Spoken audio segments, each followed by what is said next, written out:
क्या आपने कभी सोचा है कि मरने के बाद हमारी आत्मा कहाँ जाती है? क्या सच में उसे एक डरावनी नदी, जिसे हम बैतरनी नदी कहते हैं, उसको पार करना पड़ता है? आखिरी तक जरूर देखें। हिंदू धर्म के अनुसार आत्मा को अजर अमर माना गया है, यानी वह कभी मरती नहीं है।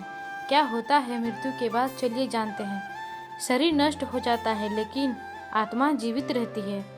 आत्मा अपने कर्मों, अच्छे बुरे कार्यों के अनुसार अगला जन्म लेती है। इसे पुनर्जन्म कहते हैं। पुनर्जन्म का चक्र, आत्मा बार बार जन्म और मृत्यु के चक्र में घूमती रहती है। इस चक्र को संसार कहते हैं। जब आत्मा अपने कर्मों से पूरी तरह शुद्ध हो जाती है, तब उसे मोक्ष मिलता है, यानी जन्म मृत्यु के चक्र से मुक्ति मिलती है।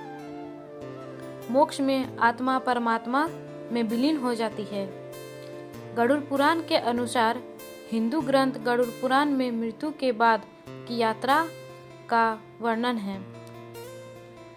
मृत्यु के बाद आत्मा 13 दिनों तक पृथ्वी के आसपास रहती है, फिर यमलोक की ओर जाती है। यहाँ यमराज न्याय करते हैं, कर्मों के अनुसार स्वर्ग, अच्छे कर्म के अनुसार नरक, बुरे कर्म के अनुसार।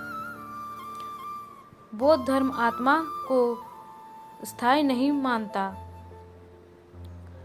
यहाँ कर्म और चेतना का प्रभाव चलता रहता है।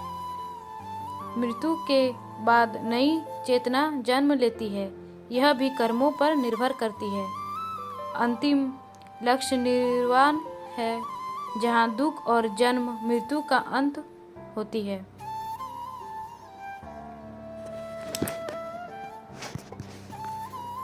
चलिए जानते हैं वैतरणी नदी का रहस्य।